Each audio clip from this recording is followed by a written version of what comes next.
తెలివైన వ్యక్తుల 6 అలవాట్లు ఇలా ఉంటాయి. తెలివైన వ్యక్తులు తమ పని తాము చేసుకుంటూ పోతారు. తెలివైన వ్యక్తులు ఎప్పుడూ తమ లక్ష్యం గురించే ఆలోచిస్తూ ఉంటారు. వాళ్ళు ఎప్పుడూ తమ జీవితాన్ని బిజీగా గడుపుతారు. తెలివైన వ్యక్తులు తాము సాధించబోయే గోల్స్ గురించి ఇతరులకు అస్సలు చెప్పరు. తెలివైన వ్యక్తులు సూర్యోదయం కంటే ముందే నిద్రలేస్తారు. ఎప్పుడూ కూడా వీళ్ళు సోమరులుగా ఉండరు. తెలివైన వ్యక్తుల టైం సెన్స్ అందరికంటే భిన్నంగా ఉంటుంది. ఎందుకంటే వాళ్ళు టైంని పొదుపుగా వాడుకుంటారు. తెలివైన వ్యక్తులు తమ సీక్రెట్స్ ఎవ్వరికీ చెప్పరు.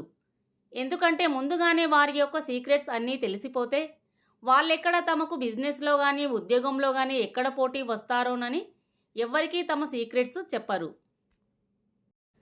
ఫ్రెండ్స్, ఈ వీడియో కనుక మీకు నచ్చినట్లయితే ఒక లైక్ చేసి అలాగే ఎలా అనిపించిందో కామెంట్లో తెలియజేయండి. అలాగే కొత్తవారైతే మా ఛానల్ని సబ్స్క్రైబ్ చేయండి.